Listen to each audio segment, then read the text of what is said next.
And just while I'm getting my slides up there, might get you guys to do a little bit of spectrum. I was thinking about this as I've been watching presentations today. Someone once told me that there's really three kinds of people listening to a presentation. There's people who mostly just look at the slides. There's people who mostly just look at the presenter. And then there's someone who looks at kind of half and half. So do a little bit of self-check as you go along. And at the end, we might see what kind of presenter, what kind of listener you are. Well, some of you might already know. All right, so my name is SueSee, and I'm presenting on behalf of Dr. Shane Pill and Michael Davies, some research that we did. Just really quickly, in Australian culture, in Indigenous culture, quite often you tell a little bit about yourself. So I'm from Brisbane, if you want to say, is the non-Indigenous name of the city I'm from, third biggest city in Australia. Some temperatures up there, so a little bit warmer than here at the moment. And it's the land of the Yuggera people and the Turrbal people, and in their language, hello is Gurumba Biggie. Shane Pill is from Ghana land, which is Adelaide, so this big circle down here.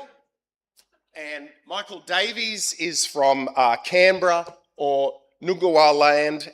Canberra is Australia's capital, but it's a little bit like I guess the US, where you go, what's the capital? And most people go, is it New York? Like, no, everyone knows New York, but it's Washington. Canberra's our capital. No one really knows that except probably us. And that's about it. So this afternoon or this evening, we did a little bit of a project, which was kindly funded by the Spectrum Institute, where myself and Shane Pill, Michael Davies had written a paper a few years ago trying to answer the questions that Ash Casey and David Kirk had asked in two fantastic papers, which was one where they asked about models-based practice and why they weren't working, if you want to say. And one of the papers was called Great White Hope or Great White Elephant, which is a bit of a perhaps Western world question. You know, is it a good thing, or is it not really that good, but it looks so good? And then, of course, the other one was Narrowing the Gap, which we've had a couple of presentations. It's good to know that this problem between pedagogy and actually getting an outcome is not unique just to models-based practice, nor is it just unique to the spectrum. It seems to happen a little bit. So I don't think it's necessarily unique to one thing or the other. And of course, when we wrote this paper, we used the spectrum lens, since the three of us are spectrum nerds, and said that we believed the spectrum could provide an answer in some way. So we tried to have a look at that. And in particular, what we wanted to look at what would be the self-reported, so by the participants, effects of a 2-hour spectrum professional learning or professional development, not sure what you say in your country, on teachers trying to implement game-based approach episodes. So Game Sense is a game-based approach. It's like an Australian version. We don't really need to go into that. But we decided to ask about episodes rather than a whole model the whole time. And again, this is a bit of a problem that people in models-based practice quite often talk about, is fidelity. So if I tried to find teachers and said, do you do a game-based approach the whole time? I don't think I'd find someone. And then, of course, if that would automatically kick them out of our study. So we just said, would you like to be in our study? We got participants. We then showed them this diagram and said, in your lesson, will we see something like this at some point? That is, you'll set a problem in a game, the students will play the game, you'll pause the game, there will be some kind of inquiry questions, and then you will either play the same game, you might play an easier game or a harder game, or you might actually directly teach using something like Style B. They said, yep, we do this. And I said, okay, here is a GoPro. I want you to wear it for 3 weeks. When you're going to do something like this, I want you to hit record and we'll see what we get. So we had 4 teachers who did this, got about 3 or 4 lessons from each one of them, or 3 or 4 episodes. The 3 of us confirmed that they were doing a game-based approach, game-based episode like this. That's what we were seeing. So they'd roughly correctly identified it. We then gave them 2-hour professional learning of the 11 spectrum of teaching styles. We gave it, if you want to say theoretically, but then we also taught them as if they were students using each style. So if you want to say they got an embodied feeling of what it was like, they got asked to make the decisions, etc., and things like that. as we went along. And it was a range of physical activities. It wasn't just one physical activity. Then we did semi-structured interviews with them, conversations around this question. So we'd show them the video of them teaching a game-based approach. We said, do you believe that your teaching styles evident in this video aligns with the description of a game sense activity, so that model, and that the style you were using was consistent with student learning goals or the objective you were trying to meet? So in one way, I was sitting there before, no criticism to the organisers, when I was listening to Megan do her presentation and go, she's just done like a very more specific with style F and two other styles, and then she collected a lot more quantitative data, whereas we went down the line of qualitative data. And in one way, this might sound terrible, but I guess why we did it like this, we were kind of going, here are the styles, and then I'm asking you, did your teaching align? Let me see what you're going to talk about. And so, nearly there, coded the themes then from their interviews, thematic analysis with the three of us, and then the good part, what we got.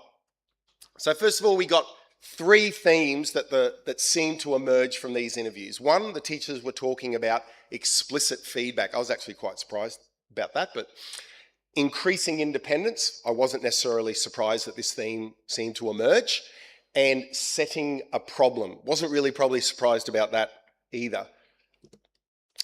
Then there were 6 little sub-themes that came out of their interviews: questioning, rephrasing, wait time, explicit feedback, differentiation, and of course the classic, which seems to happen quite a bit, I think Nigel was talking about this, etc., and anyone who's tried to get some kind of change, although we weren't necessarily trying to get change, but the teachers reflected on saying, I fell back, or I went back to the way things were, if you want to say. So here are some of the quotes that emerged. Again, we don't have time for all of them, but as we went through, so when people spoke about feedback, funnily enough, that aligns in one way with practice style B if they wanted to improve that. So specifically, a couple of teachers said when they watched themselves, they went, oh, you know, they do games, and I just go, good. They realised, but what is good? What am I saying is good? The tactic was good, the movement was good, was all of it good? Student doesn't know, kid doesn't know. And then another teacher or participant saying it should be more intentional.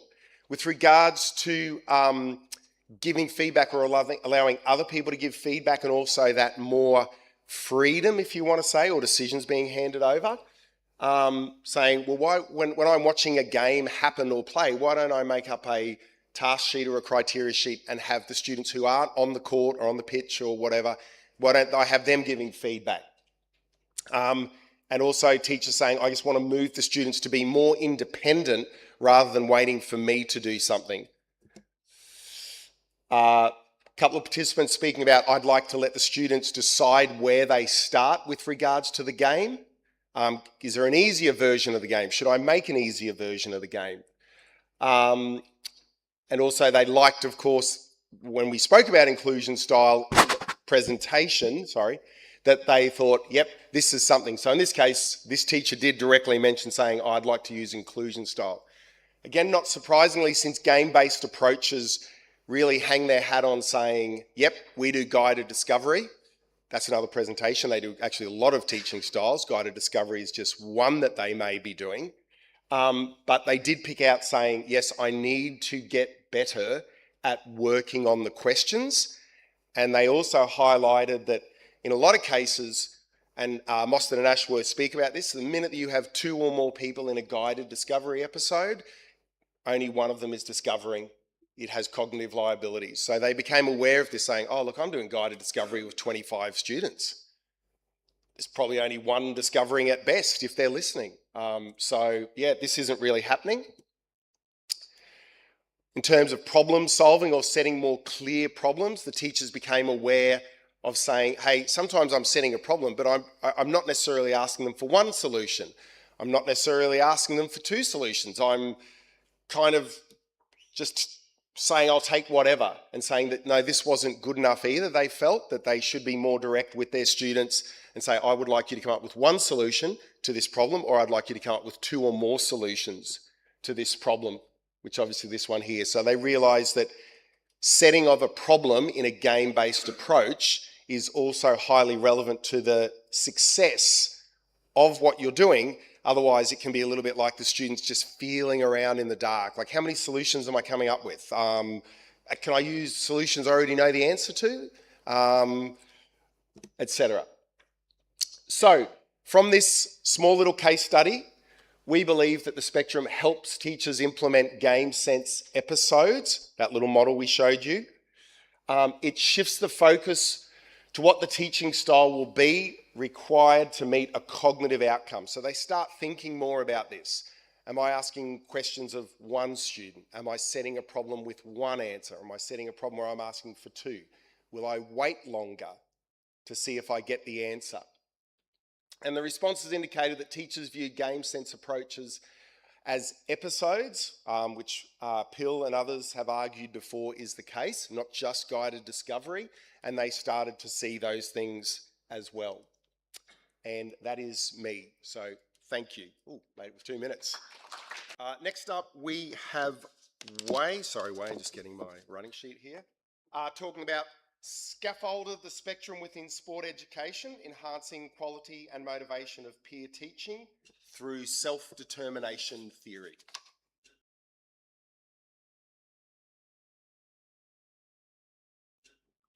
Hi, good afternoon, everyone. My name is Wei. I'm here on behalf of our research team, Dr. Harry Liu, Dr. Peter Hastie, to present our work, Scaffolded Spectrum within Sport Education.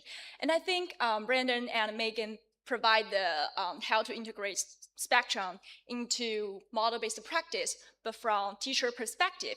And now I want to share more about from students' perspective. So a little background information is the sport education. It is a pedagogical model, and it has 6 key features, aims to develop students who are competent, literate, and enthusiastic. It also gives students one of the most powerful role in physical education, which is student coach. So if you're the coach, you're gonna plan the practice, you're gonna lead your team to play the game, you're gonna take responsibilities for their learning. But there's a tension hiding inside that design. We give students a role without equipping them with specific strategies or tools to help them interact with those roles. A bunch of studies have shown that student coach often struggle with task demonstration, provide feedback, error diagnose. And when that happens, peer lead practice often looks less effective. And I even have one student who described their team practice as just smashing, just spiking the whole time in our badminton season. And researchers are actively thinking about how can we better support our student coach. Some strategies has been used in previous research, such as modeling teacher, pre-meeting, coach's corner. And Brandon highlighted the value of applying spectrum teaching styles, bridge the gap between hope and happening, which also guide our direction for designing this study. So in our study, we aim to understand how structured pedagogical strategies based on spectrum teaching styles can maximize the effectiveness of peer teaching within SE, and also how our students interact with those. And to frame our intervention, we draw on the spectrum teaching styles, which conceptualize teaching behavior as a trend of decision. 3 teaching styles were selected to structure the team practice flow. And the sequence was intentional to support their planning, task presentation, and feedback exchange within the team practice. So we begin with learner-initiated style, where learners identify their own interests, strengths, and area to develop. So our student coach gathered those learning expectations using a structured reflection prompt before planning. And then learner design style came in, where the student coach refined and sequence the plan by answering a series of questions. And also transfer those into a structured task plan. We provide the task sheet template, which include task description, instructional cues, common arrow to watch for, and also some feedback example. And finally, they're gonna start practice in the class, and that's where reciprocal style came in. So learner alternated between doer and observer, The doer performed drill, the observer gave feedback using the task sheet, and our student coach monitored, clarified, and supported as needed. So we have self-determination theory, which provide the motivational links for this study. And we believe that when students experience autonomy, competence, and relatedness, they're more likely to engage, persist, and learn. On the other hand, it also tells us that frustrating those needs is not simply the absence of the satisfaction, it is a distinct and damaging experience. And those two frameworks fit together precisely because the spectrum provide who make decision and how within your team practice. And also the self-determination theory tells us what does those decisions do on students motivationally. And the integration leads us to two research questions. How do teaching styles shape a peer teaching and learning within SE? And also to what extent that those integration affects learners' motivation and their learning outcomes. To examine the questions, we implement an 8-week sport education intervention across 3 university physical activity course with 44 undergrad students. And we used a mixed method design. On the quantitative side, we measure their game performance, skill proficiency, and also their motivation based on the SCD. And change over time, we analyze through repeat measurement maneuver.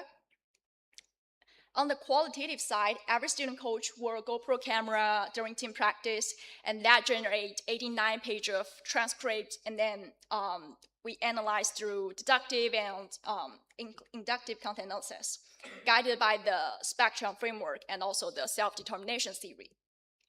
Something I want to highlight here is that we usually have students team of 3, so our student coach will rotate weekly. Every participant both coached and was coached. So let's take a look at the quantitative result first. All 44 participants show improvement in skill and game performance across 3 sports. It is a descriptively analysis. And on the motivational side, students report significantly higher satisfaction in autonomy, competence, and relatedness after the intervention. But what stood out more was on the right corner of the slides. So the reduction in frustration was stronger than the increase in satisfaction, and that asymmetry is something we did not fully anticipate going. So we also have the qualitative finding. It helped us understand what was actually happening inside those team practice. We got shared accountability through reciprocal interaction. So on the left side is a quote from the transcript, and the right side is how we code this. So the first is a shared accountability through reciprocal style. As students alternated between doer and observer, they offer immediate confirmation, corrective feedback, and emphasize their peers' efforts during team practice, which collectively shapes learning quality and team cohesion and team climate. And that interaction position learner as active contributor to the team practice and the skill development. We also got shared progress through learner design practice. It highlights how student coach structure peer learning through provide preview in the team practice, and also explain the difference between the technique, and also check for their learners' agreement. And we got shared authority through learner initial practice, and this style is even less documented in the practice. So what emerged here was a redistribution of instructional responsibilities and leadership. So the learners initiate their own goals and inquiring and self-discovering, diagnosing their own error, collaborating with their student coach to collaborating with coach on the task modification in class for their peers. Despite the scaffold, moments of confusion and disengagement still occurred especially when tasks lacked clarity, when skill gaps are too wide within their teams, or feedback shifted from instructional to critical. For example, some quote here, I didn't think I was going to reach it because some task goal probably didn't match with their abilities. Our findings suggest that pedagogical scaffolds based on select teaching styles can effectively improve students' motivation, gain performance, and skill proficiency. And the qualitative themes help explain the mechanism. When student coach had a clear pedagogical tools such as reflection prompts, task sheet, and structured communication based on reciprocal, they're able to move beyond simply providing activities to their peers towards actually supporting their peers' learning. And each teaching style contributes to different dimensions of the psychological needs. Furthermore, the self-determination theory distinguishes between need specification and need frustration as two separate constructs. And our findings suggest that reducing frustration may be a more immediate effect of structured scaffolding than increasing specification. And that asymmetry is underexplored in sport education. And we think it deserves more attention because for peer teaching or for team practicing within SE, where students are simultaneously teaching and learning, and they deserve more support. Of course, scaffold effectiveness was constrained by initial skill level, interpersonal dynamic within the team, and the need for periodic teacher facilitation because their limited content knowledge and pedagogical content knowledge. And before I close, there's several limitations of this study. First, our participants are undergrad students. It does limit how we transfer those tools into K-12 setting implementation. And the second, our sample size across 3 sports were uneven, and this is why we decided to use descriptively analysis rather than inferentially across 3 sports. And the third, we believe our students deserve the experience of being the coach. That's why we rotate the role weekly. But that decision also means we cannot speak to how coaching behavior changes with when the students hold the role for longer period. So during the team practice, I've heard some my student coach says, I don't really know what else to do, any other ideas, after he complete his training plan but still have a bunch of time left. I've also heard an observer was telling the teammates, after you hit the bird, make sure your rocket is still up, like by your face, so provide feedback. And another learner turned to his peers and said, I think you have to be the coach, like a start. So both moments are real, both matter. Our study just shows that the pedagogical scaffold based on spectrum of teaching styles can meaningfully elevate the peer teaching within SE. But it also reveals exactly where student coach still needs support. Thank you.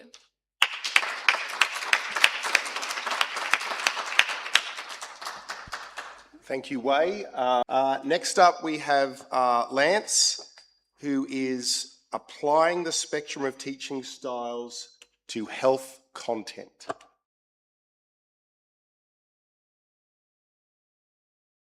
Okay, well, good afternoon. My name is Lance Bryant, and on behalf of my colleague, Christopher Mellor, we are going to share with you, I'm going to share with you how we examined applying the spectrum of teaching styles to health content.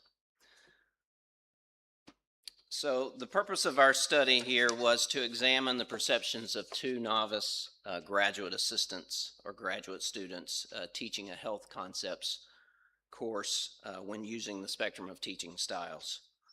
A little bit of background about our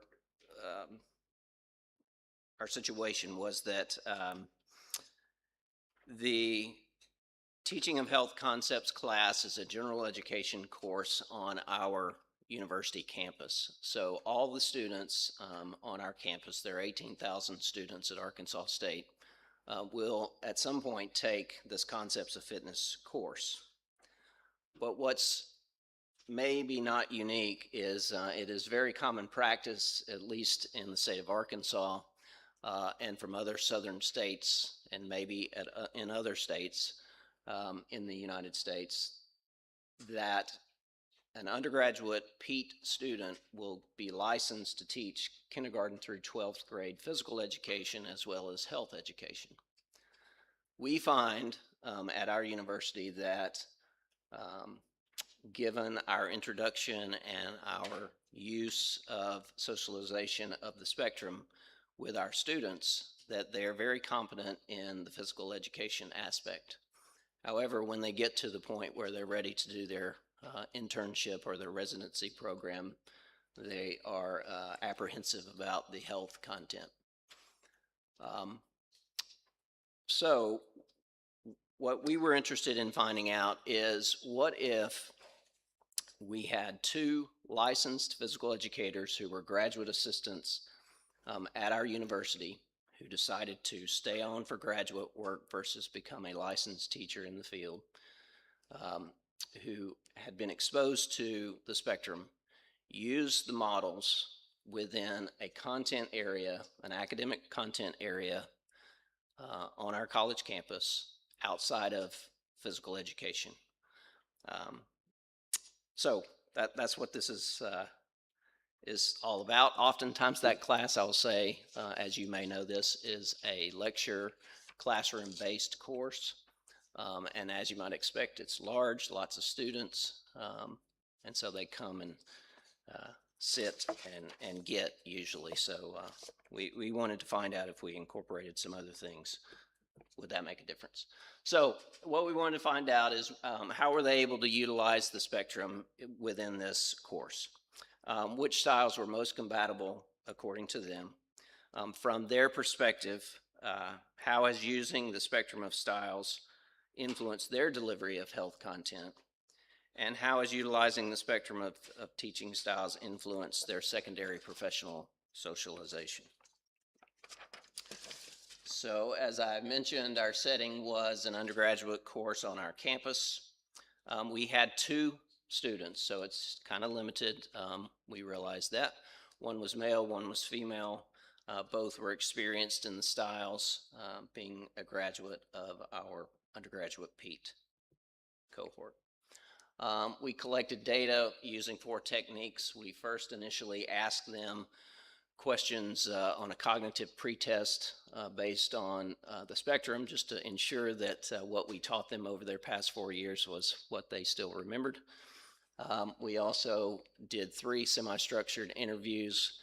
We asked them to enter journal entries throughout this semester that they taught this course, and we observed them 3 separate times. So each teacher that we had, we saw them a total of 9 times, I guess, or we saw them 3, and we collected journals and we interviewed. So we, to ensure trustworthiness and reliability, we member checked, we triangulated the data source, and we did peer debriefing. So what we're going to do, what I would like to do is share with you some of the themes that we discovered early on, and then what we discovered midway through, and then maybe some of the things that we discovered towards the end, and then I'll wrap it all up. So our initial themes, as you might expect in the occupational socialization world, is acculturation. The very first thing that both of them said was that they were socialized into sport early on. They had early exposure to that. They grew up in a traditional or a teacher-centered, directed, skill, game-focused, limited student autonomy, and it was very heavy command and practice. Their pedagogical understanding has grown due to the spectrum, though. They did mention that in the first few interviews, so that's good to know. Their growing appreciation for student-centered elements, preferring reciprocal. So early on, they said that reciprocal was good, and self-check styles seemed to work really well.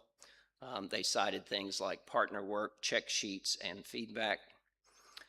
There was some skepticism toward some less structured styles, but you might expect this given their newness to this. Perceiving that guided discovery was the least helpful in this early stage of our data collection.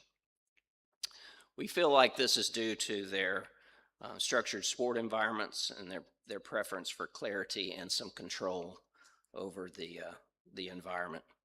But positively, we believe that this represents a developmental stage. They did make comments to us both that this was how I was taught, as you might expect, and then they began to say things like what works for the student in their learning. Overall, our both participants were highly active, sport socialized, and shaped by traditional methods. All right, midway through, things are getting better. The spectrum has actively changed how their teaching is happening, marking some real pedagogical growth, we believe. They relied previously on the command and the lecture model because that's how they were taught. But now they were incorporating some reciprocal self-check and some inclusion. They make the comment that students were distracted before, but now they are more engaged and seem to retain. Both of our participants are developing a student response feedback loop and with instruction based on observable engagement and content delivery. They also stated that students are now doing and they're not just listening, and that they're teaching differently. We feel like this data reveals at this particular point in our study a developing philosophy and a shift from the traditional lecture-based.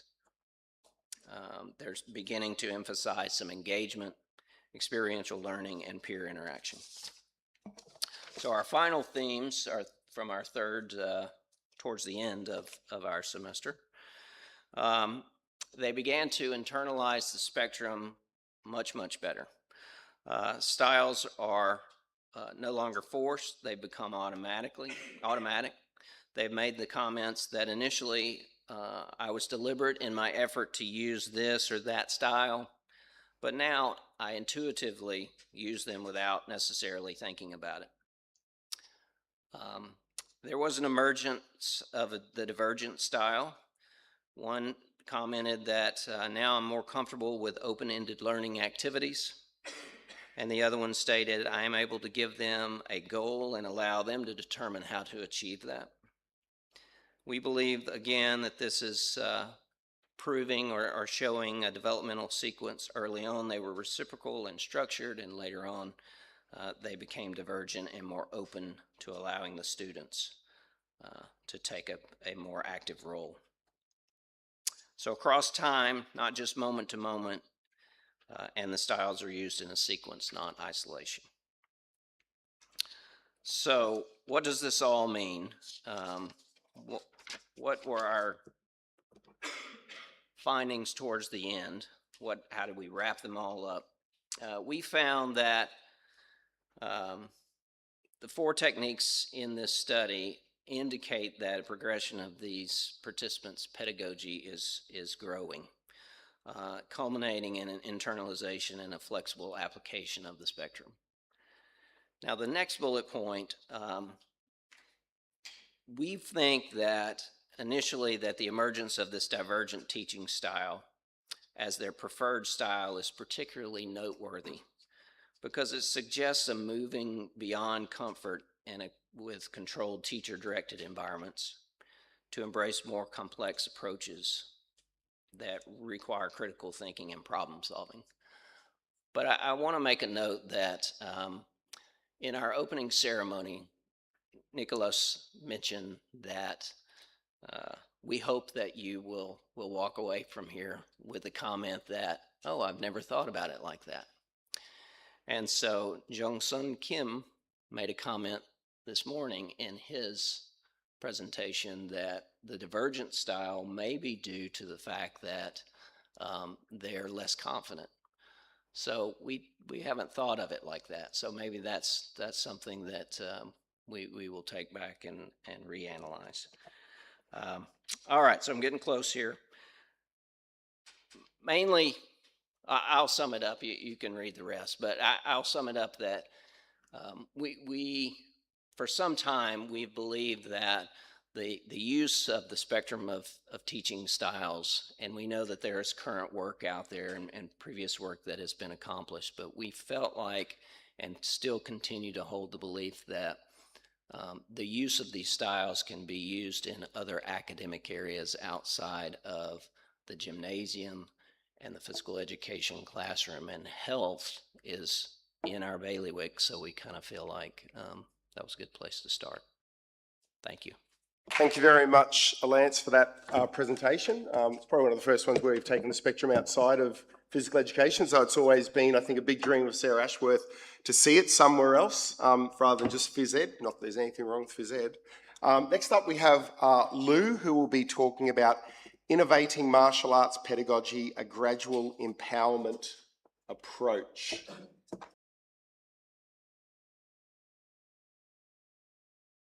Good evening, everyone. My name is Icha Liu, and I'm a master's student here. And it's also my first time presenting in the conference, so I'm kind of nervous right now. But it is my honor that I can learn from the experts and the best educators here. So it's really my honor. So today, I would like to share an action study titled Innovating Martial Arts Pedagogy, a Gradual Empowerment Approach. So personally, first of all, I'm going to introduce myself. I'm a master's student from Taiwan, and also at the same time, in-service primary teacher, PE teacher in Taipei City, and currently have a chance to exchange in the University of Uvascular for the education department. So at the left side, you can see me presenting the martial arts, which is Northern Fit style. So it is my, since I was young, I have been learning the martial arts. So first of all, we are going to talk about the role of martial arts in curriculum. In 1968, it has once been a core context in PE subjects. However, as the curriculum reforms, it's gradually fading out from the curriculum. So nowadays, in our new curriculum guidelines, it has just been a subcategory under the Defense in Sports theme within the theme of safe living and sports protection. Martial arts also faced pedagogy challenges.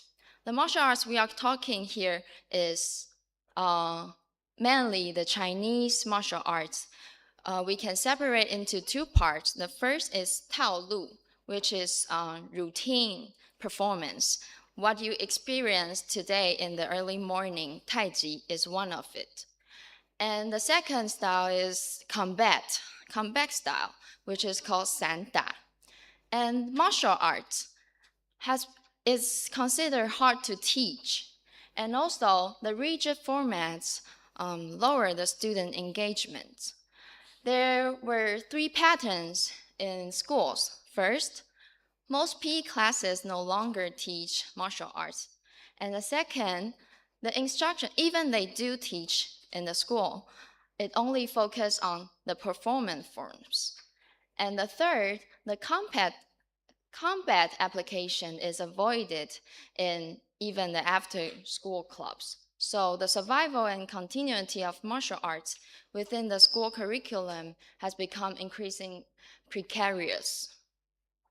At the same time, Taiwan also have a policy which is bilingual policy plan, and it implements the bilingual education in non-exam subjects. So PE is included. And for PE subject, it has pros and cons. The pros, the opportunities. First, we're going to talk about the challenge is that it is hard to train bilingual PE teacher to give a quality PE class. But for the opportunities, physical activity combined with appropriate strategies actually can enhance the language learning. So, as a primary PE teacher and as well as the martial arts participant, I have observed the first-hand progress of the martial arts fading out from the curriculum. Actually, personally, in my first year of teaching, I didn't teach martial arts because in my memory, martial arts are always present in the styles A and styles B. Teachers or coaches always are modeling and telling you the right way to do it. So I haven't taught it in the first years. But when I was a master's student in NTNU, I started to get to know about the teaching styles. So there's a thought come out, why not integrating the teaching styles and the martial arts under our bilingual education policies?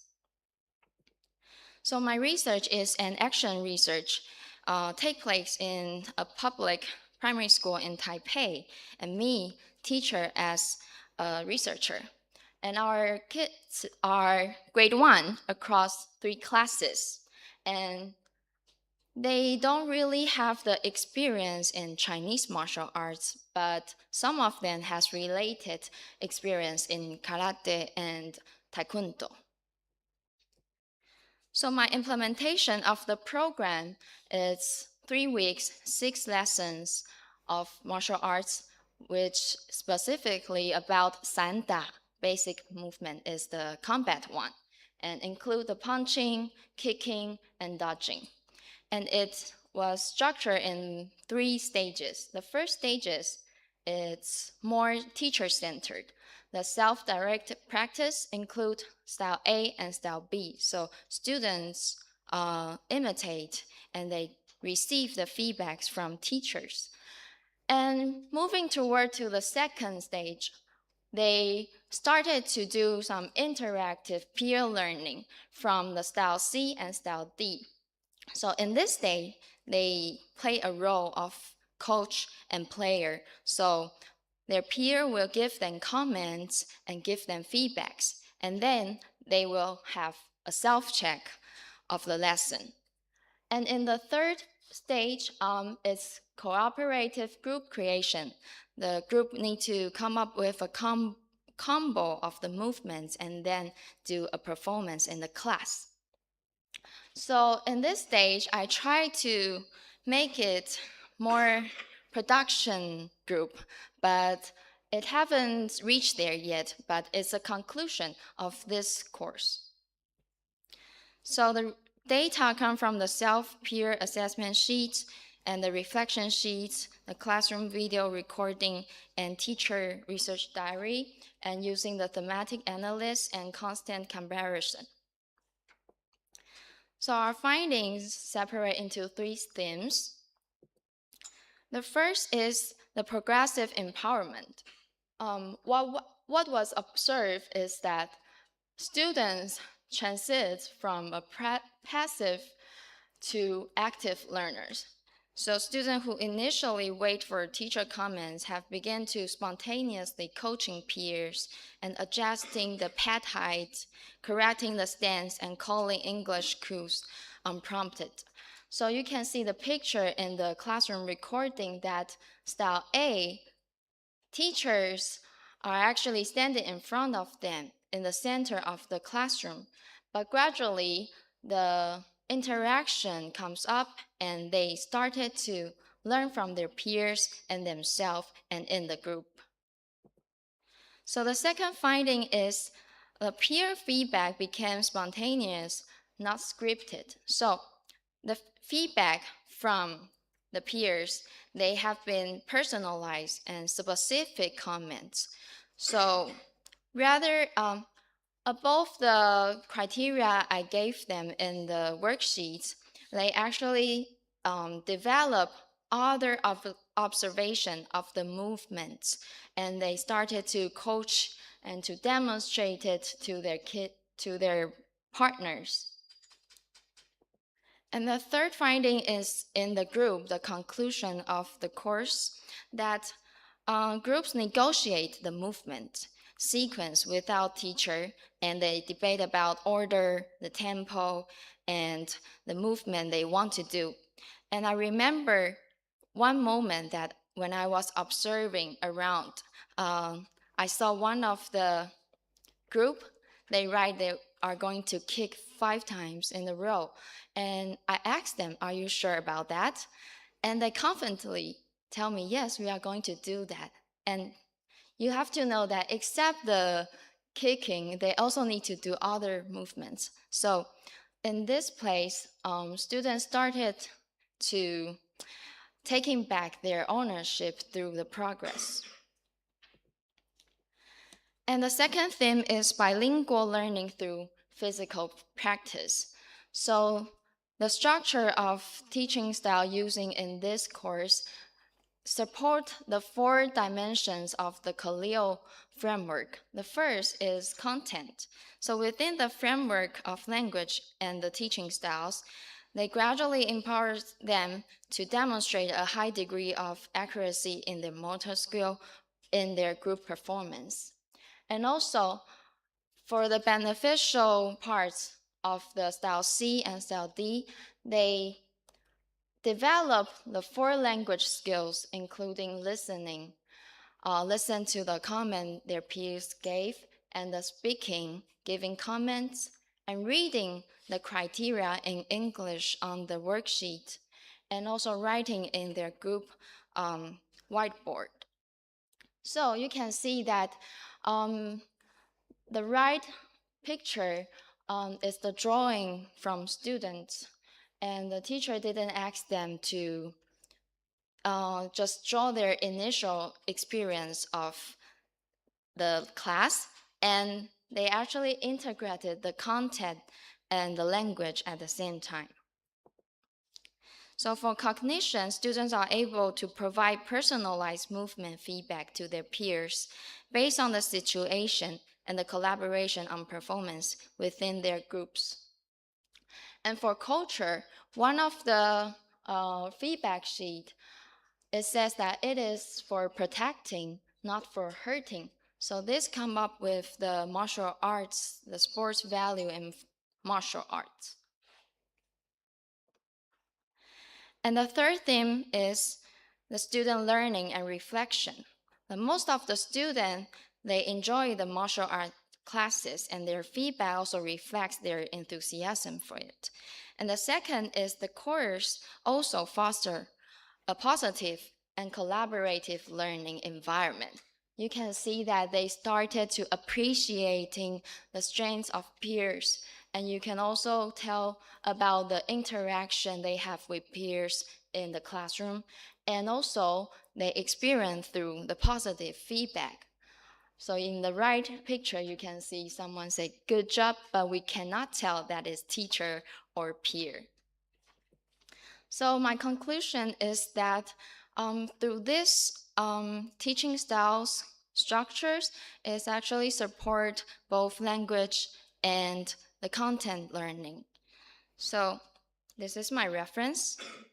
And I would like to say regarding to the core value of the Molston teaching styles, teaching is a chain of decision. It may not always be perfect, but with every lesson, we make better ones. Thank you. Thank you, Lou, for that presentation. Next up, we have George with the home ground advantage of being from Greece.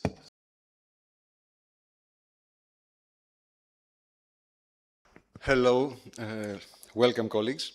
My name is Gorozidis, and I am teaching staff in University of Patras in the Department of Educational Science and Social Work, and with my colleague Syrmpas, who is not here right now because he didn't manage to be on time.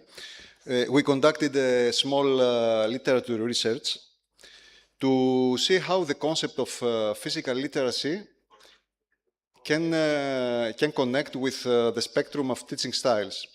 So I'm very happy because I watched the presentation of Nigel earlier, and I think that my presentation is a complementary one with your presentation. Physical literacy can be described as the motivation, confidence, physical competence, knowledge, and understanding to value and take responsibility for engagement in physical activities for life. But how do we actually teach it? We spotted in the literature empirical findings across 19 international studies showing that 8 out of the 11 teaching styles of the spectrum have significant effects in physical literacy components. As physical literacy emerges as a central physical education priority worldwide, from UNESCO guidelines to national mandates in Canada, Greece, Australia, and elsewhere, as Italy as well, Finland, Spain, a coherent and effective theoretical framework is necessary to consistently support its promotion across all educational levels and varied contexts. Although there are slightly different definitions and understandings of physical literacy globally, all definitions seek to transform children's physical activity towards more sustained engagement, and therefore the implementation of physical literacy in the school context has great potential. Physical literacy emphasizes the significance of a holistic and integrated approach to mind-body development. It is not just about moving well. It is built on 4 critical interconnected components. As per the International Physical Literacy Association definition and Canada's Physical Literacy Consensus Statement, these 4 essential elements are the physical, concerning motor skills and movement patterns, the cognitive, concerning knowledge, rules, and metacognition, the affective, concerning motivation, enjoyment, self-efficacy, and confidence, and the behavioral, concerning lifelong participation and active habits. To effectively promote physical literacy, we require holistic teaching learning approaches that enable teachers to systematically develop physical, cognitive, psychological, and social capabilities simultaneously. The spectrum of teaching styles aligns perfectly with these holistic requirements.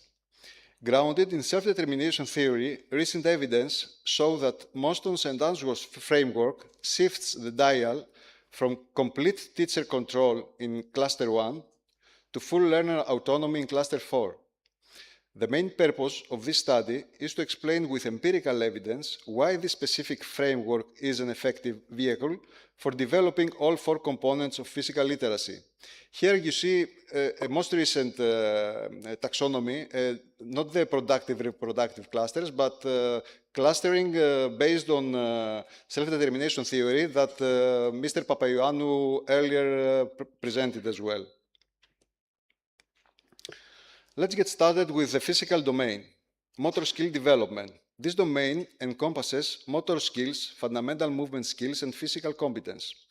Studies conducted in USA and Greece and elsewhere demonstrated that the use of reciprocal style can improve significantly motor skills acquisition.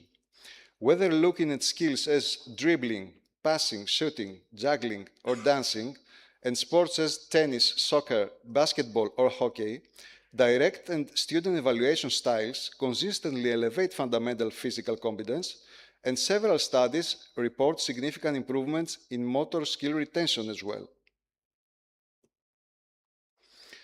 The cognitive domain refers to knowledge, understanding, and metacognitive processes related to physical activity, health, fitness, biomechanics, rules, and tactics. We see that knowledge and understanding are accelerated when we grant learners decision-making power.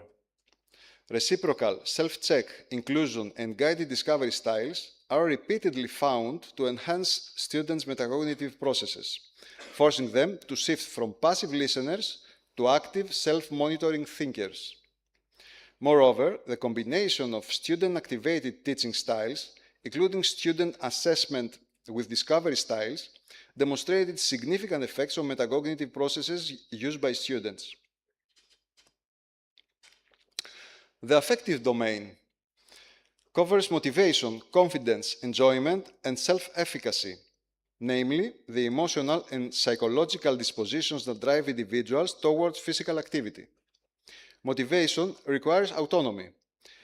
In the affective domain, reciprocal, self-check, and inclusion styles connect powerfully with intrinsic motivation, identify regulation, and enjoyment. Visually, across the self-determination theory continuum, we clearly see that moving away from pure command styles reduces controlled motivation and builds the autonomous motivation required for physical literacy. Motivation and confidence are central attributes for physical literacy. Last but not least, the behavioral domain, sometimes called the engagement in physical activity for life or daily behavior, represents actual sustained participation in physical activity over the lifespan. Ultimately, physical literacy culminates in behavior. The actual engagement in lifelong physical activity is the most important domain of physical literacy. The empirical evidence here are relatively scarce, but confirms that using reciprocal self-check and guided discovery styles produces higher engagement, sustained effort, and more appropriate behaviors in physical education lessons than command style alone. We have to point out here that the overall literature on lifelong engagement after being taught by the spectrum of teaching styles remain relatively scarce. So, we have evidence for 8 out of the 11 styles from interventions worldwide. When we compile all the empirical data into a single matrix, the conclusion is that the teaching styles have the potential to activate all 4 domains of physical literacy. To have a comprehensive plan for physical literacy, we must utilize the full spectrum. This matrix equips physical educators with exact evidence-based tools tailored to varied developmental needs. However, more research is needed for the 3 styles I, J, K that have not been researched at all, and more studies are also needed for guided discovery, convergent discovery, and divergent discovery styles, which are currently less represented than the others. In this table, it is also clear that behavioral domain is the most understudied area, as we found only 2 studies examining behavior. Of course, our literature research, it was not an exhaustive or a systematic review, so we might have missed some studies that are recent or tap in this area. In summary, the spectrum of teaching styles is an empirically supported, highly flexible pedagogical framework. Teaching physical literacy is exactly like operating a pedagogical equalizer. Like Nigel earlier said about the toolbox of physical education teachers, here we can see it as an equalizer. You cannot simply turn the physical dial to maximum and expect holistic development. We must deliberately adjust our teaching styles to balance the physical, cognitive, affective, and behavioral outputs of our students. This means that a combination of styles is needed, and of course, as we understand from all the speakers earlier, there is no one-size-fits-all approach in terms of teaching physical education. But how do we apply this? Here are 6 direct recommendations based on the literature. Start with practice for safety and motor acquisition. Use reciprocal self-check for autonomy and peer learning. Deploy inclusion for mixed ability groups. Blend discovery for cognitive depth. And ultimately, progress toward learner-initiated styles as students mature.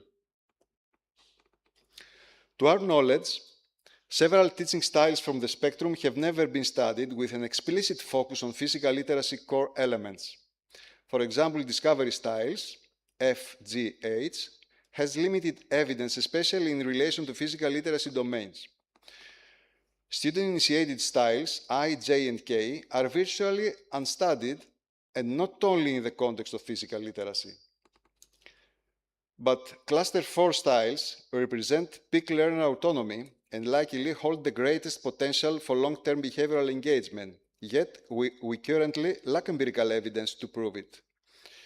While the framework is strong, significant blind spots remain, and we need to find a way to fill this gap.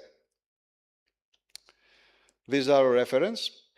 The findings from intervention studies reveal that the spectrum works. We have empirical evidence across decades and borders. This list of studies is not an exhaustive list. Other studies exist in the literature as well, supporting more or less the findings presented here. As nations around the world rewrite their curricula to target physical literacy, we no longer have to guess how to achieve it. We have the framework and we should use it. Thank you very much for your attention. Alrighty, folks, two to go. Thank you very much for maintaining your attention and your enthusiasm. We have Wanting coming now to talk about guided discovery, reciprocity and inclusion in sport education, advancing teaching style integration for motivated learning.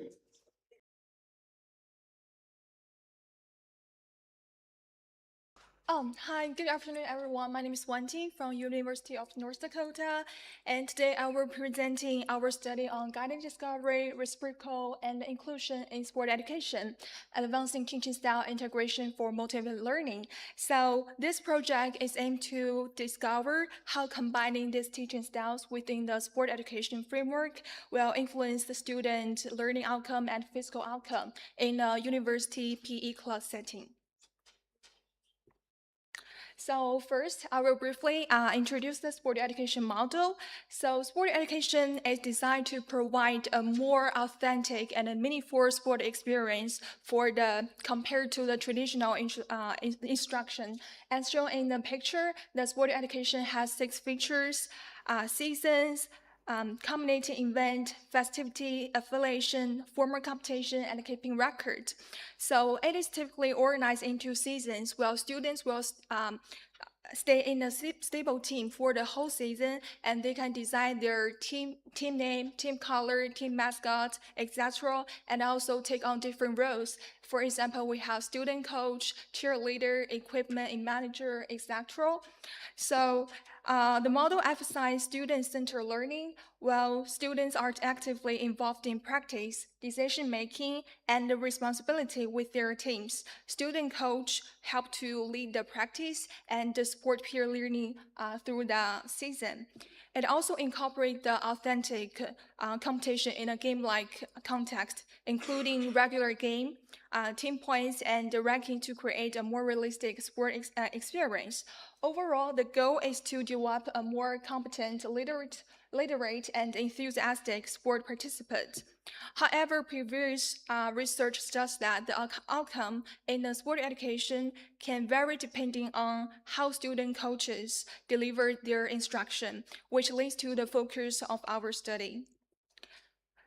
So although sport education has several stress and several studies have also reported some challenges during the implementation. So one important issue is the role of the student coach. In sport education, the students are often responsible for leading the team practice and helping managing the activities. Even this can increase engagement and responsibility opportunities. But research have also pointed out that the student coach may not always know how to provide effective instruction, demonstration, and feedback. As a result, the quality of the learning experience may vary across different seasons and different teams.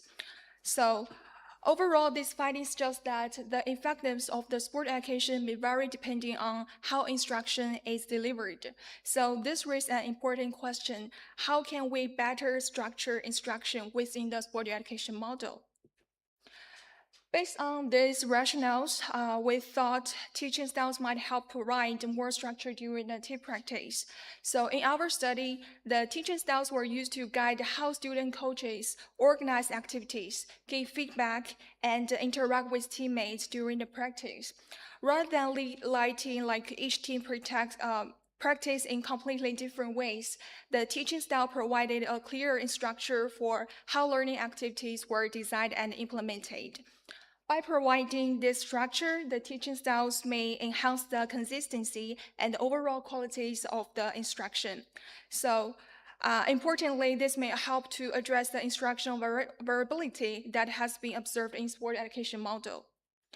And building on this framework, we have selected the 3 teaching styles from the spectrum. The first one is guided discovery. It supports cognitive engagement by encouraging students to think and solve problems during learning. And it was also used to help students learn through a step-by-step questioning process. And the second style is a reciprocal style. It emphasizes on peer feedback and interaction, which helps support the social learning.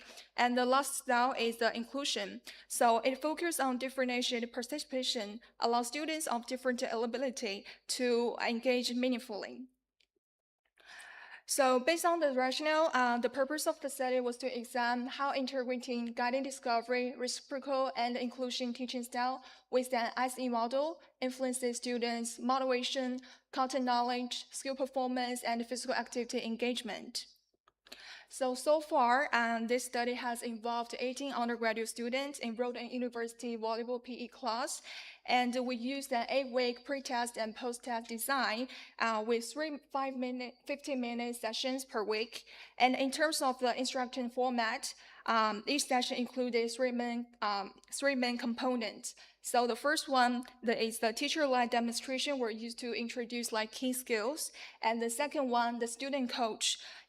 Students engage in a team-based practice led by student coach, where teaching style scaffolds were applied. And finally, the sessions include formal competitions to provide authentic game experience. And this slide just shows the overview of the intervention and data collection process. It has 3 phases. So the first phase, lesson focused on direct instruction and basic skill development. And then students form teams. And when they go to the second session, students will apply, they were doing the team-based practice were led by the student coach, and where teaching style scaffolds were integrated into the instruction. And then there is followed a game season where students apply their skills into a competitive context. And finally, there is a award ceremony.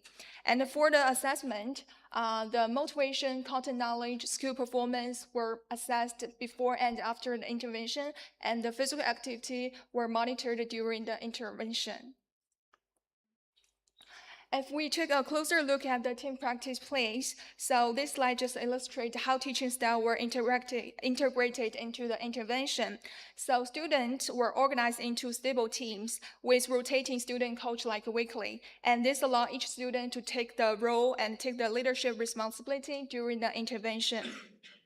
And during the practice, the student coach will receive task cards, and these task cards were designed based on different teaching styles. So this card will guide them in how to organize activities, design team practice, and give peer feedback and adjust task difficulty.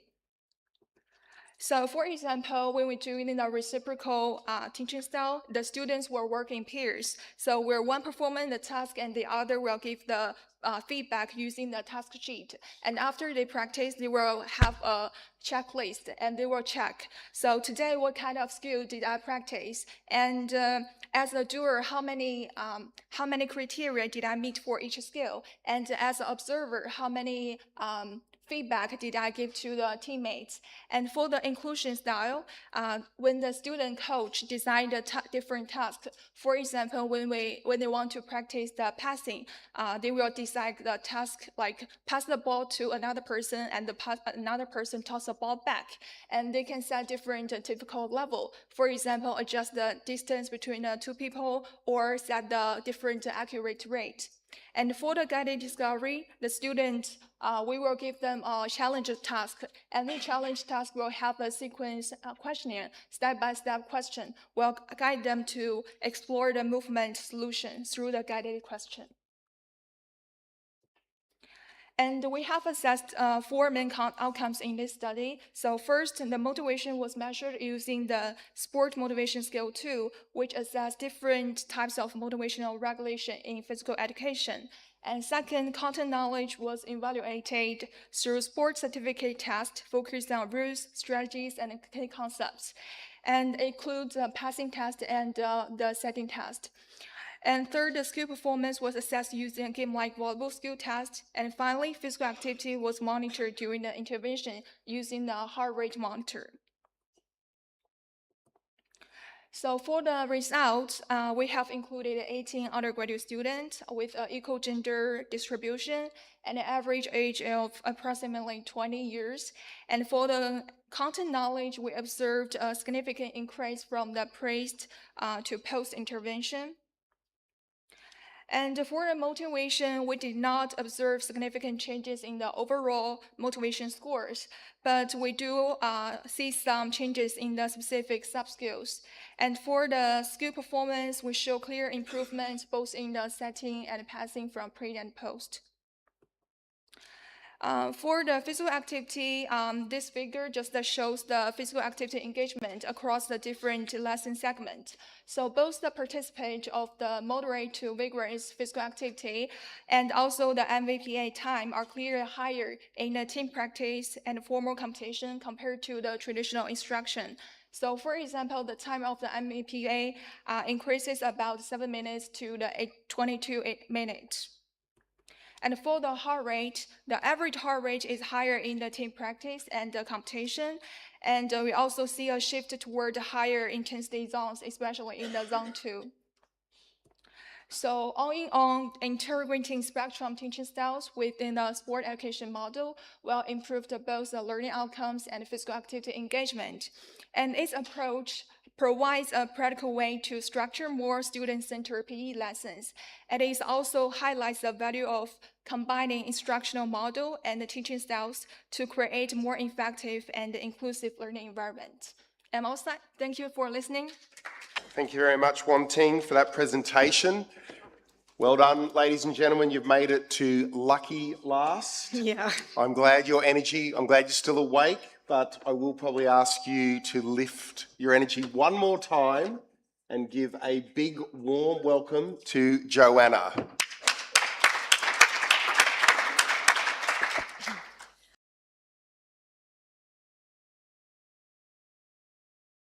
Hi everyone, my name is Joana Claro. I'm from Universidade Lusófona in Portugal, and today Thank you.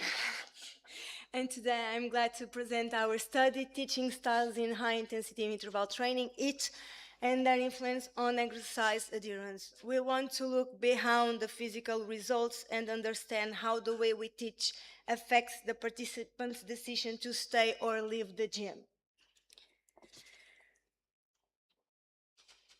Okay. Should just hit enter or hit the... Okay. Okay. So the fitness industry faces a major challenge: dropout. Estimated shows that up 40 to 65% of gym members quit within the first 5 to 8 months. While it is popular, adherence remains inconsistent. Most of the research focuses on physiological results, but what is missing is the understanding of how instructional structure shapes experience. We believe that exercise adherence is not only about a psychological outcome, but also a pedagogical construct. So, our proposal was to explore how two different teaching styles, common and inclusive, are perceived by participants and how this perception shaped their intention to continue exercising. The big question here is, how does the pedagogical structure shape the future of the participants' fitness journey? Regarding our methodology, we conducted a qualitative video-based study divided into 3 phases. First, the IT intervention of 3 video record sessions, common style, inclusive style, and both approach, which were standardized in tasks but different in their instructional delivery. For data collection, we conducted 2 focus groups after the session, using guide discussion on satisfaction, perceived competence, and barrier to maintaining practice. Finally, our thematic analysis combined video observation and focus group transcripts. This allowed the identification of key mechanisms underlying exercise adherence, focusing on perceived experience, intensity regulation, and intention to continue exercising. Our sample was 89% female, mostly training twice a week, although 55% report spinal injuries. This highlights that adapting training is not an option, but it's a pedagogical necessity to ensure safety and long-term adherence. So, regarding our results, they are very interesting. The inclusive style scored over 20% higher than common style in both just intensity and perceived competence. Sorry, they are a bit numbers. Participants felt more capable and the workout fit them better. The key difference is not the intensity itself, but how it's adjusted. However, when we talk about on their preference for a long-term practice, the results are very different. 70% prefer a combination of styles. They are not choosing one over the other. They are implicitly asking for both structure and adaptability. Moving forward to our qualitative findings, we will look now at each style individually, starting with common style, where the core sentiment was high demand. Participants consistently described this session as hard, formal, structured, following a rigid model where the instructor has total control. While it was physically exhausting, many reported psychological release. They enjoy the adrenaline of being pushed to their limits. However, noted a total lack of pedagogical differentiation. This means that the adaptation had to be done individually by each person, not by session structured. This rigid model shapes perception. Here, effort equals quality. When intensity is set external, visible effort becomes the only sign of success. As one participant said, if you don't leave here red and sweating, it wasn't worth coming.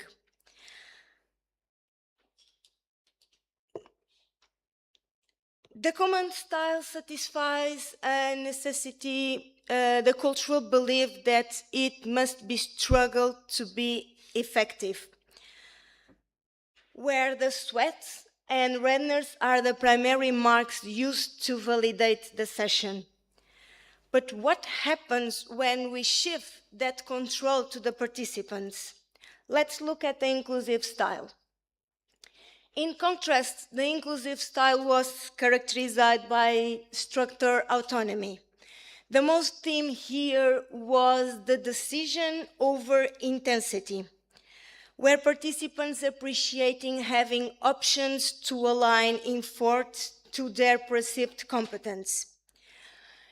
This approach not reduced the workout's intensity. It implicitly adapted it to each person's capacity. Participants described this session as tranquil, with a peaceful experience, leaving them a sense of mission accomplished. This sense of accomplishment is precisely what builds a bridge to a long-term adherence. So the main idea is simple. Choice helps people stay consistent. For participants with physical limitation, like many in our group, be able to adjust the exercise was very important.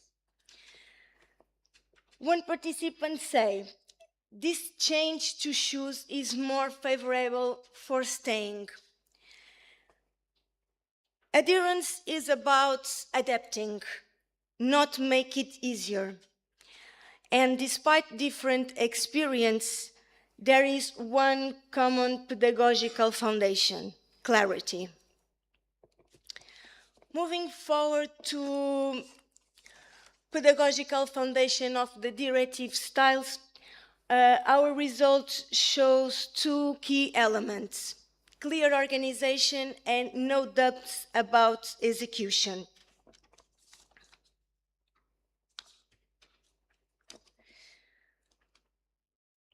This approach works because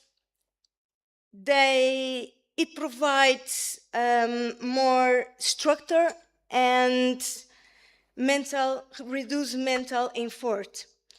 Tasks are very clear, so participants know exactly what to do. However, when we talk about the pedagogical foundation of the other styles, clarity is still present, but it's a role change. Instead of fixed tasks, exercises are adaptable. The structure stays the same, but intensity is adjusted to each person. One participant say, "We can keep us, the sequence is more or less the same." This shows that when teaching is supportive and adaptable, participants feel more competent and more motivated. These factors are essential for a long-term adherence and help us understand how pedagogical support engagement over the time. In conclusion, we must recognize the power of intentional pedagogica. Our research shows that how we teach shapes how participants experience and manage effort, placing pedagogy in the center of engagement.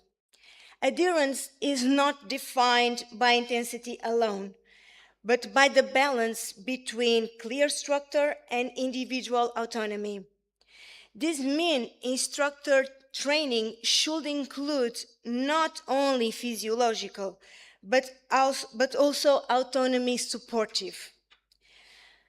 In the end, how we teach is the bridge between a single workout and a long-term adherence.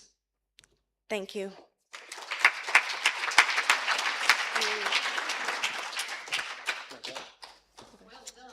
Yes, well done indeed. Thank you once again, ladies and gentlemen. Before I throw it open to questions, to all the presenters, to Wei, to Lance, Lou, George, Wanting and Joanna, you all did very, very well. And like I said, it's been a long day, and thank you for your attention as well. So, throwing the floor open, any questions to any of the presenters? So, thank you, everyone. Oh, sorry.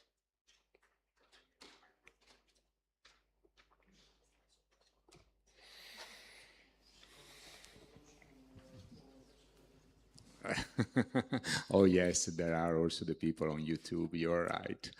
So thank you, because I appreciated a lot also the effort to combine methodologies, so using mixed methodologies, so combining qualitative and quantitative data. But I have some question from a methodological point of view. And for instance, for the first speaker, I do not remember the name, sorry. So she. So my question is how you can be sure that you can generalize your results. So because you combine so quantitative and qualitative data, but you use the methods so just with one group. So for instance, are you thinking to use the switching replication design? So trying to do with the group something and then having another control group and switching the group later on, for instance, after the 8 lessons. I do not remember how many were in your case, for instance. So the question is how you can generalize your results, and do you think that you can implement different types of design? You can just press this way, or you can come up here. You press, yep. Or you can come here. I can also show the slide here. if you want. You're asking about how to generalize this study into different contexts or into different sports, right? No, it is a methodological question. So how you can generalize the data that you get. So for instance, so how you can be sure that the data about performance that you had are related to the styles that you used.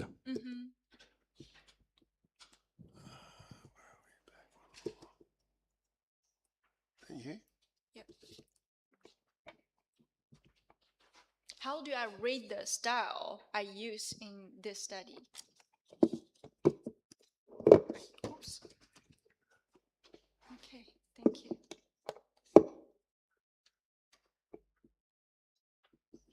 So for instance, at a certain point, you showed the table with the result from the quantitative point of view.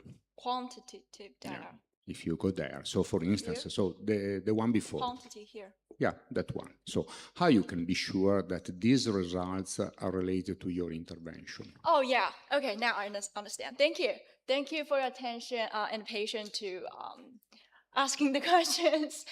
So this quantitative data, we want to understand some objective result of applying those different teaching styles, but we are sure we cannot assure, because we use sport education as well, so we cannot isolate the result is from sport education or from teacher lead in teaching or from the spectrum of teaching style. And that's why we also collect the data from the qualitative. And the qualitative was all from their team practice. We record their team practice and then we transcribe to the transcript. And then from their team practice, we code align with the spectrum framework and also align with the self-determination theory. Does that answer? Yeah, I'm sorry. It is clear. The qualitative part is very clear. So also because you implemented a very nice methodology and very solid. But so my suggestion is to implement something different. So and alternate groups, for instance, switching the groups, for instance, after the first intervention, comparing with the second intervention. So because in this model you had a repeated measure, so within subject design, so you can implement also between subject design, not just between subject design. This is what I was just commenting. So it is just a suggestion. Yeah, thank you To improve. Yeah, thank because you for it was very interesting and very nice. Thank you for your comment. Because here we conduct 3 different sports like badminton, volleyball, and table tennis. But because our course structure, we don't have such big enough participants to do the maneuver for the skill performance and the game performance. So we only did the descriptive analysis. But for the motivation part, all the participants, they did the survey before and after the team practice. And then we have 44 participants to do the maneuver in this steps. Okay.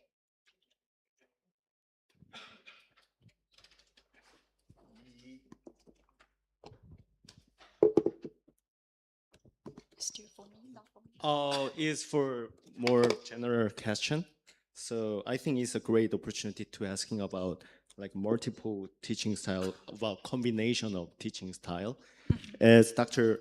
Bryant told in your slide, styles used in sequence, not isolation. I think combination of teaching style will be future food of our institution. So how can't we lose our clarity of teaching style when we're using combination of teaching style? And also, how can we conceptualize the different like combination of teaching style? Oh, it's a more general question, like Doctor. Anyone can answer. So you're talking about how can we ensure like validity of the style? No, when we're using like, for example, when in some studies, sports education using guided discovery, reciprocal inclusion at the same time. But when we're using like spectrum teaching style, we normally using just one teaching style. But what about we using both teaching style at the same time? And how can you how can't we lose our clarity of using teaching style? That's a good question. I don't. It's a general thing. Yeah. General question. Yeah.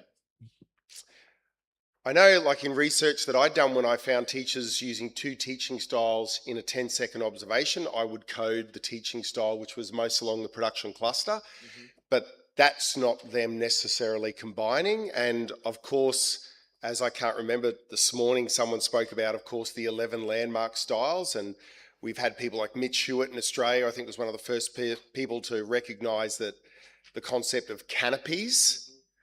But I don't think a lot of work has really been done on that, but I would probably be inclined to say you would code it with what's the intention. And I was saying to Mark Byra that I actually have this, I'm showing my age now, this massive wad of emails that I've printed off by Sarah Ashworth that I was actually reading through the other day because I was throwing stuff out, and I didn't throw them out. But a lot of the conversations we had is she said to me, what is the intention? What is the cognitive intention you are asking the student to do? So if you're very broadly, you know, that concept of memory, creativity, discovery. So if it's memory, you may as well straight away go, that's the intention. You can wipe off the other 6. It's got to be from this 5. And then you keep looking at what you're asking, what the questions are.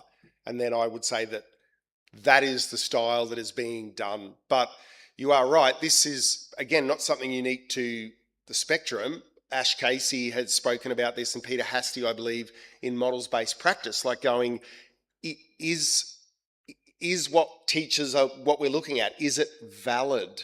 Is it the style that they're saying it is?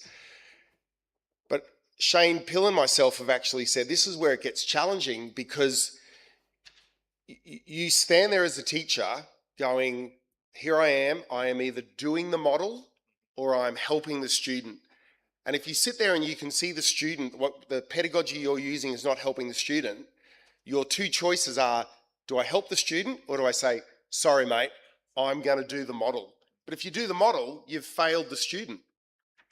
So if you help the student, though, you've failed the model. But this is where I'd come back to saying the whole intention, the bread and butter of what we do as teachers is to help the student. So the student is always first. And if that means I have to shave parts off the model or the style to help the student, then that's what I will do. Because I think if I lose my student, it's hard to get them back. If they don't think that they're at the centre of what it is we're doing, the model's not the centre of what I'm doing. It's a model. So what I asking you, no, my intention was like in my presentation, South Korean PE teachers gradually increased how many toolbox they have. But right now we have to educate PE teachers how can they like mobility ability. Yes. Yes, yes. Yeah. How can they transfer and having a decision making in right time, right context? Based on the students' needs, based on also what the curriculum is asking you to do, and putting those two together. But yeah, that's what I would suggest we all should do. Like, again, I had these conversations with Sarah over email where she said she didn't like the term student-centered. And I said, well, why not? And she said, because the student is always at the centre of our learning. And also saying, this is again like sloppy terminology from other areas of education, saying we talk about the decisions that are being made. We don't student-centered. Well, the student's always at the centre. That's who I designed the learning experience for. We're talking about decision making. More decisions is what other people call student-centered. But again, the spectrum gives us that language, I think, that other models don't give us. So was there a question over there somewhere? Or yeah. Just while we're waiting for the microphone to go over there, I was really, this is more a comment, really interested that there are a couple of presentations there which kind of challenged a lot of norms. So Wei, in your sport ed, you had younger children or younger participants? It's a college student. It was it was undergrads, okay. But you use styles C, I, and J, and then Wanting, you use styles F, C, and E to try and implement sport ed, which was say again. College students, yeah, right. So that was quite interesting. And then Lou, you spoke about how traditionally martial arts is like command style, but yet you used like 4 other styles, which was again a challenge of maybe the culture that's normally associated. So that was really interesting. But just comment, sorry. Yes. So thank you everyone for your wonderful presentation. That I got 2 questions. The first one is for Dr. Bryant. Your presentation is about teachers taught the health content, right? And here's an interesting question that do you have follow-up observation about your participant? How do you observe that after your study, do they have any change when they go back to teach PE content? Yeah. So far, we have not noticed anything different from that. These 2 students were hired to be physical education, teacher education, graduate assistants. Yes. We fully intended to have them teach typical PE classes. However, there was a need, departmental-wise, to have them teach a health content area. And so we thought, you know, I think we would all agree here that no style is better than the other, but they're all good. And so what better way to have a trial run to determine if, you know, hey, this works in PE, this will work here in health. It's got to beat standing up and lecturing to a group of, you know, 100 students who aren't paying attention. That's the biggest finding I think we found, is that initially they started out as talking and delivering, but then it got to, oh, hey, I could use what I've learned in my PEAT program in this course. And they did that, and their pedagogy grew over time. Oh, you know, it's a short amount of time, but they began to incorporate what they had learned as a physical educator. So we think that's a good sign, although we would concede that it's just 2 students, and we concede that it's a short amount of time, but it's a start, we think. Yes, thank you. Thank and you. My second question is about, we have 3 presenters, Wei Mao and Liu and I'm sorry, Carol. You both you 3 all mentioned about that implementing the teaching styles would help the students to be more automatic, to become autonomous persons.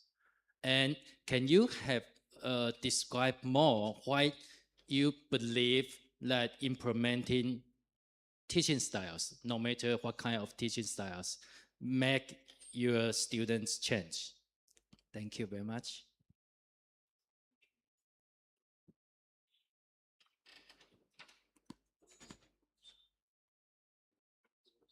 Was it too? This is, I think, Carol, Liu, and yes, Wei Mao, you both of you all talk about the autonomy concepts, right? Yes, just curious about why do you believe that implementing the styles, any kinds of styles, would make your students change to become more autonomous?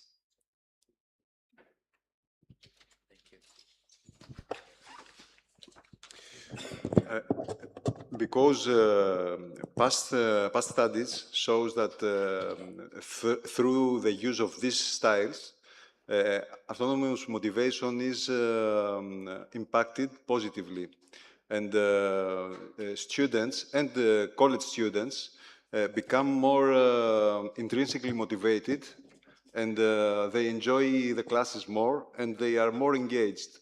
So this is the process to start trying to make your students from controlled motivated with the command style or A-motivated. You try to take them from the one anchor to the other. You try to make them from the command style with A motivation and extrinsic motivation to let them be more autonomously motivated, to go through this continuum of self-determination from the introjected regulation, identified regulation, to become intrinsically motivated. Because if you don't, if you are not intrinsically motivated when you want to be a lifelong active person, you won't be, you never will reach this goal. Because you need these qualities to overcome all the problems of the life. Because some colleagues earlier said about the life courses that we have, and sometimes even when you want to be physically active, you can't because there is no time. So if you are not intrinsically motivated to do that, you cannot do that. So it's a basic rule, and the evidence are especially regarding the affective domain and the motivation. There are lots of evidence that teaching styles work. I don't know if I answer your question. Okay, thank you. I think we might leave it there, ladies and gentlemen. Thank you so much. If you have any other questions, please talk during dinner. Thank you.